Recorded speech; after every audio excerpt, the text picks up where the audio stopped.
5 time champion is back.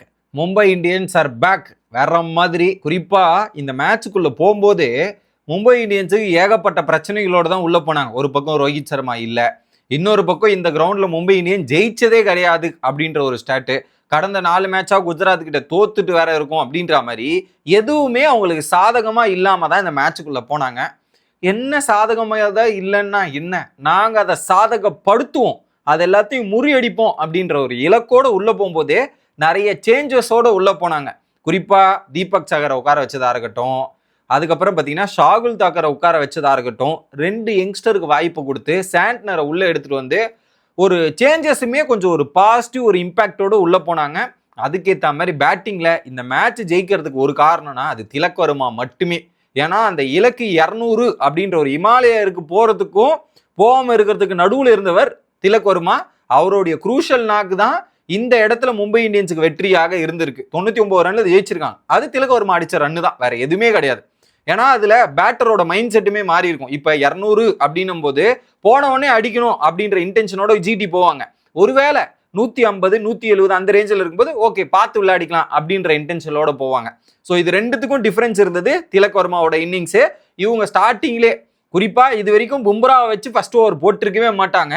இந்த மேட்ச்ல பும்ராவை வச்சு first over first ball, so Gujarat டைட்டனோட ஒரு பில்லராக நின்று விளையாடக்கூடிய சாய் சுதர்ஷன் அவுட் எடுத்தோடனே மும்பையோட கை ஓங்க ஆரம்பிச்சுது.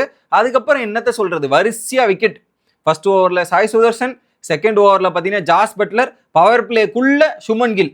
இதில் குஜராத் டைட்டன்ஸ் இந்த டார்கெட்டை சேஸ் பண்ணனா அந்த 3 பேர் தான் முக்கியம். அந்த 3 பேரே பவர் பிளேல எடுத்த உடனே அப்பயே மேட்ச் சீல் ஆயிடுச்சு, மும்பை இந்தியன்ஸ் ஜெயிக்க போறாங்கன்ட்டு. ஸோ தொடர்ந்து 4 தோல்விகளுக்கு அப்புறம் இந்த மேட்சை வந்து ஜெயிச்சு வி ஆர் பேக் அப்படின்ற ஒரு ஹைலைட்டுமே சொல்லியிருக்காங்க.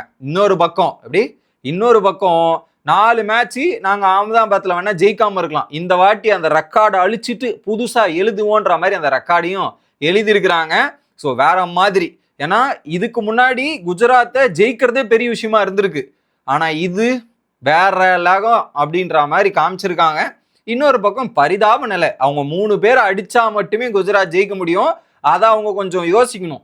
எல்லா டீமே அவங்கள விக்கெட்டை எடுத்துட்டா அடுத்து ஆட மாட்டாங்கன்னு தெரிஞ்சுட்டா அதை அவங்க அட்வான்டேஜாக பயன்படுத்திப்பாங்க. ஸோ அவங்களுக்கு ஒரு சில கன்சர்ன்ஸ் இருக்கு. அதை தாண்டி மும்பை இந்தியன்ஸோட பவுலர்ஸ் எல்லாமே பக்காவாக போட்டிருந்தாங்க. எல்லாருமே ரன் ரேட் 10 கீழே கொடுத்து அஸ்வினி குமார்லாம் கலக்குன்னு கலக்கிட்டு அவருடைய பெஸ்ட் ஃபிகர் இந்த ஐபிஎல்ல ரிஜிஸ்டர் பண்ணியிருக்கிறாரு. ஸோ மும்பை இந்தியன்ஸ் ஃபேன்ஸ் பயங்கர ஹாப்பியாக இருப்பீங்கன்னு நினைக்கிறேன். ஸோ அடுத்த வீடியோவில் வந்து சந்திக்கிறேன். Bye guys.